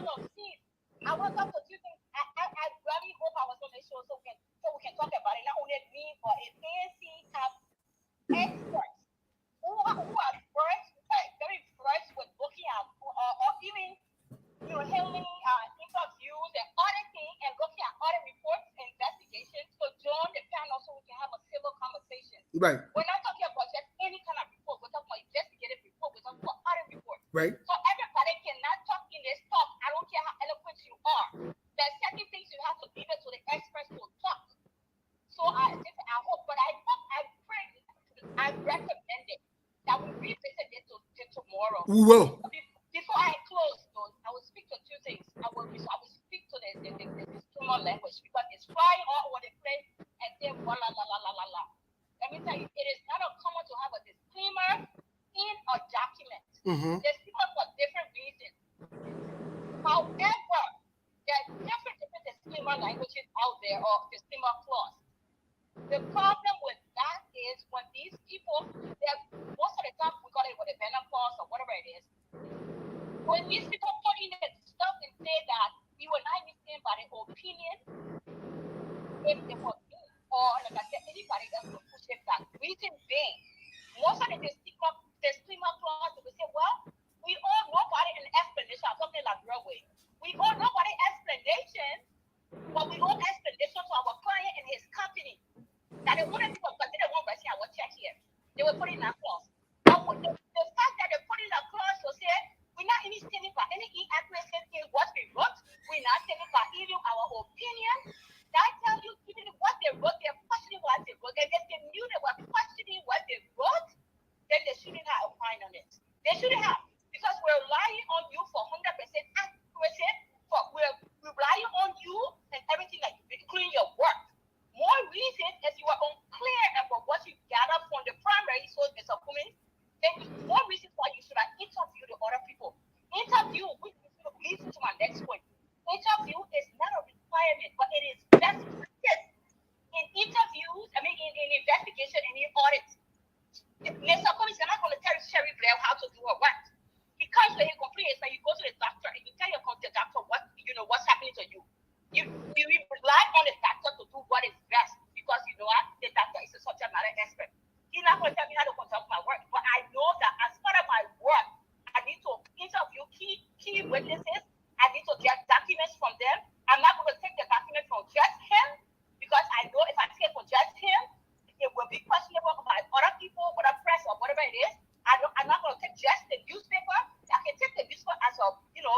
preliminary review or something. But I'm going to put set attempt to even reach out to the other parties involved, to reach out even to the very CFOs. And I'm not going to do it verbally. I'm going to send them an official communication. Hey, I represent this client. I'm conducting an interview for an investigation for him. I'd like to interview you. I have some questions. What is the best time for me to communicate with you? Let's keep on ignore my message. And I'm sending you that email with real receipt and everything on it. Let him ignore it or let him, whatever it is. And guess what? That becomes part of my attendance of my report. That even I can bring snapshot of that into my report, because then what happens? I cover myself out there. I cover all of those bases. Right. So yes, interview is not a requirement, but it just shows that you have adequately done your work. See, we are guided not only by ethical standards, but as professionals, and we carry certain licenses for this kind of work. We are guided by AICPA standards, auditing standards. So tell me, let me hold you there really quick. Since you are saying that you are guided by all these standards, does it mean that their license will be revoked because they did not do an interview? Far from that. Exactly. So then, what is the point? If you said a reserve, hold on now. If you said a reserve the right, wait now. If you said you said far from that, right? So you already answered out. I want to follow up with a question. No, but I'm finished. I'll get far from that. There's not we're not talking about license being revoked yet. Okay. We're talking about adequately doing the job that you were asked to do. We're not talking about license revocation here. That's not the point. But I'm confused. I'm confused if you say that. I'm very confused if you say that. But Because the point is not revoking your license. Right. We're talking about reliance here. How can I rely on this document? How can I rely on your opinion if you didn't touch all of your bases? So- All those things will satisfactorily say that you did an adequate work. I can rely on your work and say that it was adequate. It was not incorrect. It was not incomplete. So- the work is not complete. so wait now. The fact that you took the document for just Mr. Cummings gives more reason why you need to interview other parties. You did not even cite that you interviewed even parties in Mr. Cummings' camp. And I know you did. You don't need to name the camp, but you needed to testify. We talked to 70 people, blah blah blah blah. Nothing. So who did you talk to, Mr. Cummings' camp? Gavin, I agree with the concern. Here is it now. I agree with your concern. And that's a legitimate concern. So based on this, would you say that this report should not be credited or should not be accepted because they did not follow what you have suggested? But you have said earlier on that they reserve the right, and not in all, I'm paraphrasing you now, not in all cases, people would interview people. So because you recommended that you should have interviewed somebody and they didn't do it, so that means the report is discredited automatically? You finished? I'm done. Okay. See, as a mental health specialist, you go by best practices and you go by your standards. So if the report doesn't meet certain standards, it will be discredited. No, you're not answering the question. But I'm telling you, so and I'm not finished. So Okay. So that I said, and I encourage everybody to watch the interview on Thursday with Focus Nigeria with a lot of professionals, even though we were termed as technicians, but these are people who carry law degrees, these are policy makers, including myself, who carry over 7 related certifications in this matter, including daily working, doing auditing. But the point is, I said it and I will say it again. The report is inaccurate, it's incomplete, and I can need more words to describe this report if we continue to it. Okay. If I were to, I wish I could show you this report on camera. I have highlighted the report in so many ways, so many things I can point out in this report, including the language, the verbiage, but we can talk about it tomorrow. Definitely. The Thank you. language, as auditors or investigators, you just cannot speak any kind of way. You are there, especially forensically, you're there to review all the evidence, not part of the evidence, all of the evidence and report. You're not police officer to go say, did Mr. Cummings steal this? You're there to review all the evidence. Did you meet the attribute? No, you did not. Thank you. You did not. You took information for just your clients, which is fact, which is okay. It's okay, but you could have gone a step further. Okay. You could have even sent your representative to Liberia. From London, from Europe to Liberia is less than $600. I'm saying it because I have a sister who lives in London who goes to Liberia. On a good day, she will pay $350 for a ticket. You could have sent a representative to Liberia to just sit in the court hearing or just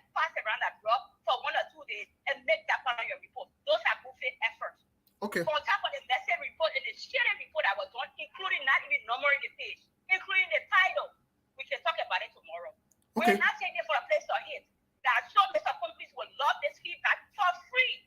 For free. He did not get his money where it doesn't matter. With no strings attached, I'll say as it is. I'm not saying because I'm not one of those people. I heard people say, oh, because he paid for what it is, and that's what they gave him before they gave him. That's a lie. Let me tell you something. We all work the professional company. You got Randy Orton. He's a professional being. Most of the times, the professional company will bring EY, they will bring PwC, they will bring, Deloitte to give a third-party opinion. It doesn't mean because Randy company or Southwest Airlines is paying for a third-party opinion, that means you will get the report that favors Southwest or Randy's engineering company. It doesn't work that way.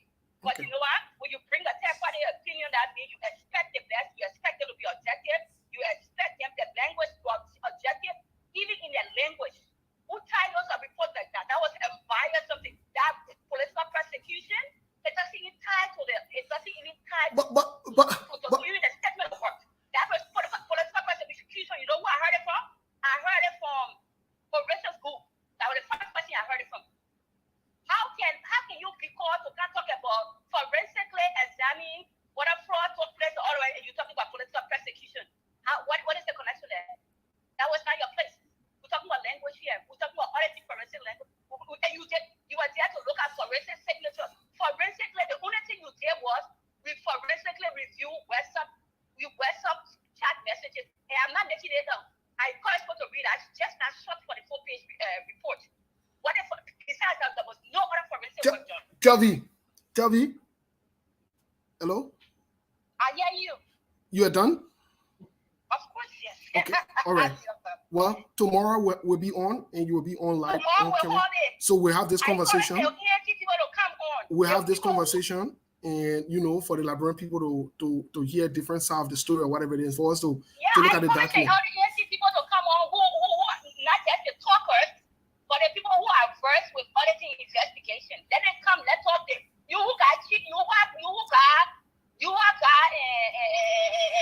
chicken talk, can't talk chicken. Not just can't talk, just talk. Because every talk is cheap. But when second talk, when you got business, you start don't talk it. All right. So you able to talk forensic talk, you able to talk auditing investigation talk, can't let talk. All right, These thank are you, Chow. different ways.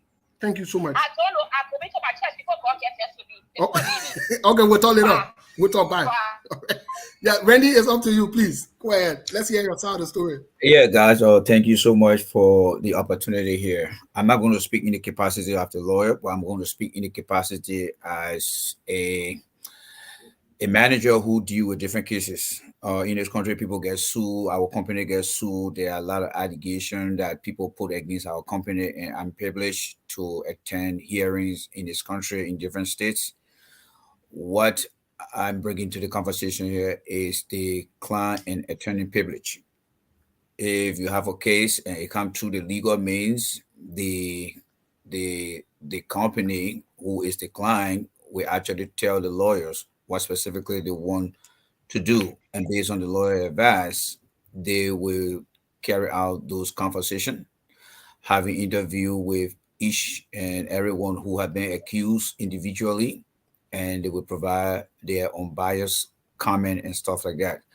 Having said that, Comey is the one who hired these people, and I don't think, from what I read, Comey's intent to hire these people basically is to challenge what is in court. I think Comey's portion of the document he put together, he wants them to take a second look, just as some type of what I'm looking for, just as some type of second evidence to say we think what we see here look like what you have or what you don't have.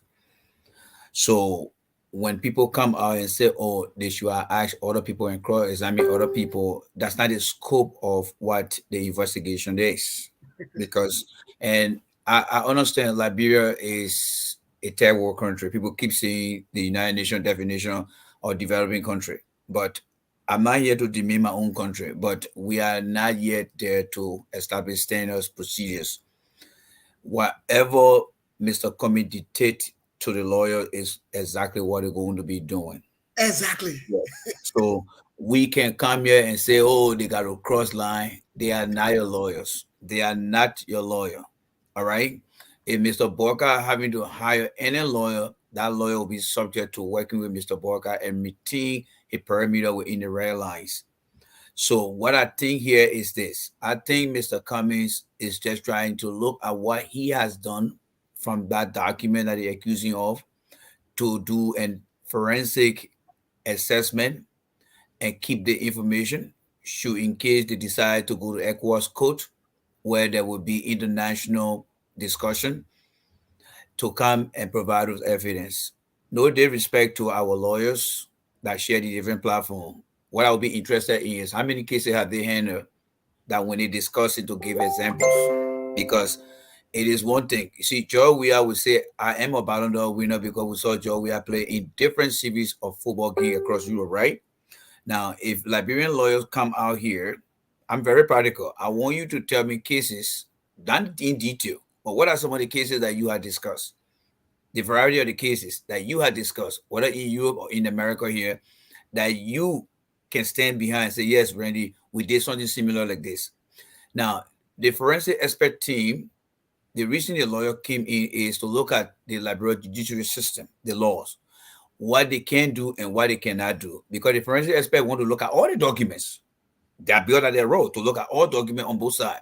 But the lawyer will say, look, we can't go this far. This is where we think we can stop. That's why they got the lawyers in our case. So it's a multiplex organization he hired. So I would say in regards to that, Coming only do anything to protect himself. And those who are saying he trying to prove to his stakeholder, yeah, that's true. If I went to Liberia and somebody tried to tarnish my reputation, I'm going to use the standard that I believe that a university accepted.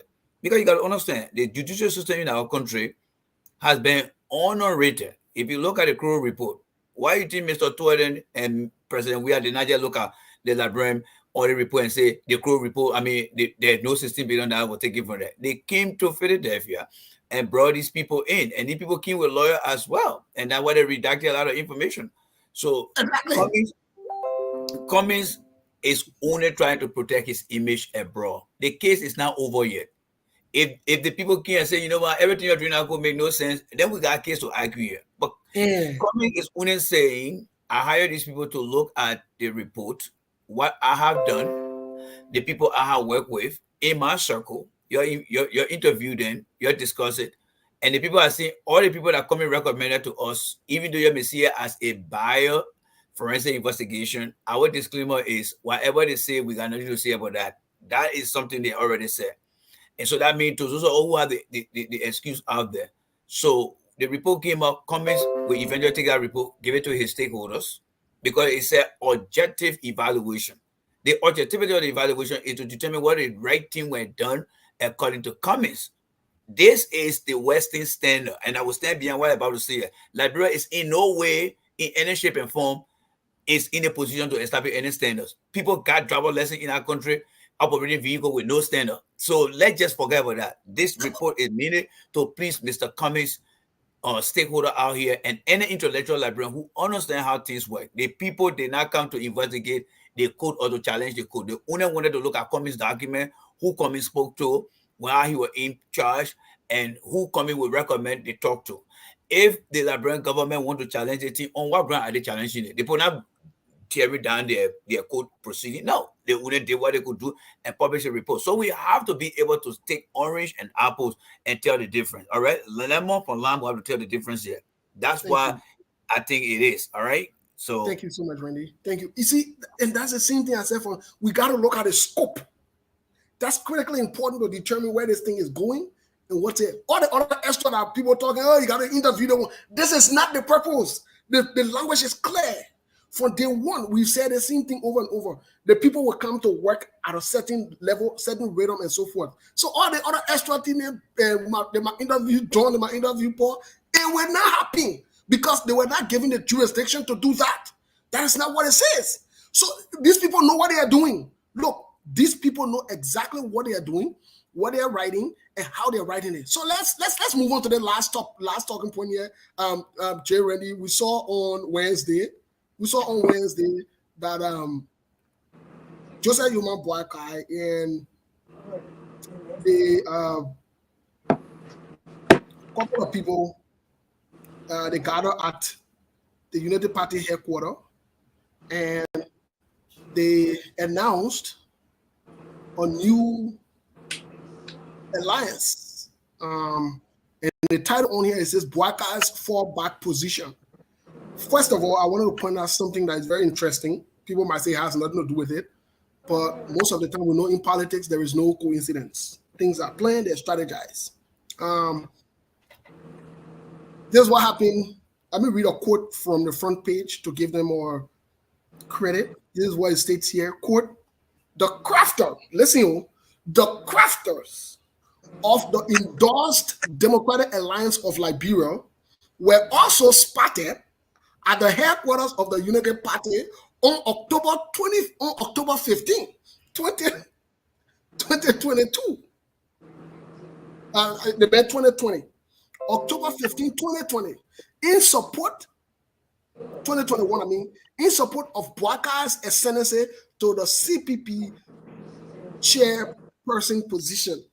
So that means all of the guys you saw over there, they were also there when Boakai took over the CPP before he could leave in January. Here is my question to you, to both of you gentlemen. What do you make of this new alliance? And can the United Party go? Because there are two things happening here. Can the United Party go as United Party? Considering they're still at the Supreme Court. And can the ALP go there as ALP into the new Democratic Alliance of Liberia? It's up to you guys. Let's let me take a jab at this, and then I will have to leave. The game is getting interesting. Yeah, we take a swap at it really quick. Let me breathe here. So quickly, DAL, Democratic Alliance of Liberia.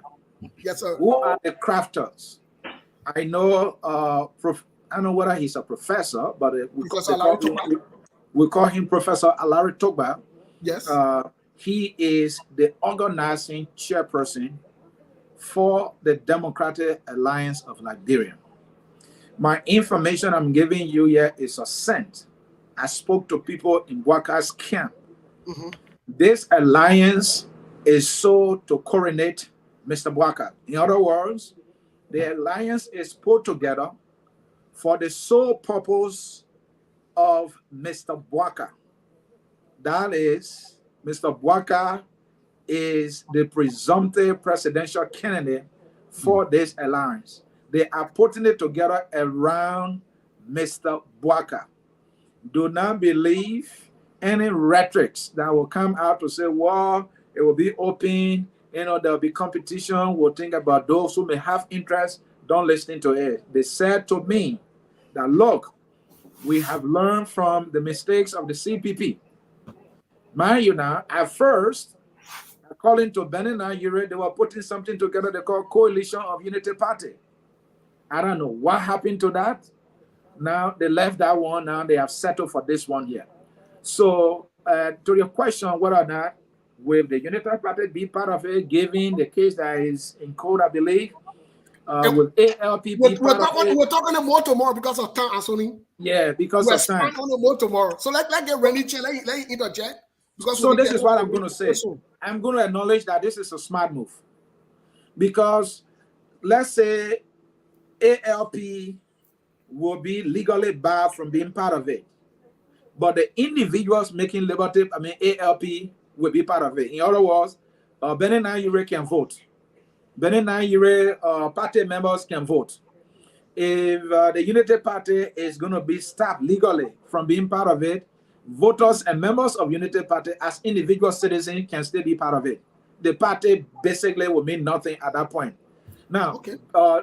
Joseph Yuma Boakai as a Liberian, if his party is stopped, I don't think he as a Liberian will be stopped from contesting on the ticket of this Democratic Alliance of Liberia. That is what I think, but this is Liberia, anything can happen.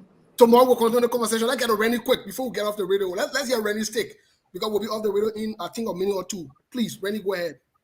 Look, I will highly appreciate if I can be part of the conversation tomorrow because Tomorrow you'll be part by fire by yeah, force. there's a lot I have to say about Larry Topa, but then just give you guys a snapshot here, right? Larry Topa is another waste product of the Dr. Amos Sawyer in Iraq. He's a born loser, and there's nothing he's going to put him in. Joseph Boca always look for loser to align himself with. It just goes to show that Joseph Boca is nothing but an individual who don't believe in doing the right thing in the right way. But before I leave, I want to say this thing quickly here, right? I see some ANC people trying to judge my comment. I would say this to you ANC people. I'm an engineer. I don't need no job from nobody. What do I mean by that? A comment does the right thing, I will praise him. A comment do the right thing, the wrong thing, I will criticize him, I will praise him. Same with the judge here. So I'm seeing people making comment here. Trust me, I'm not looking for a job from nobody. I'm well off to get jobs. So that does not mean that if somebody does the right thing. I may be commenting comments here today because it's called standard. The way we're taught in this country is what I do. A comment does the right thing, I will come here and praise him. A comment does the wrong thing, I will come here and also make sure that I correct him. So if you guys don't understand J. Randy, you'll get to see their face there. I don't need nothing from nobody in Liberia. Let me tell you now. My degree they're hanging right over there, right there. I somehow to get it and I defend it at any cost. So I will not be shy. Joe, we have myself spoke today. Maggie and myself talked yesterday.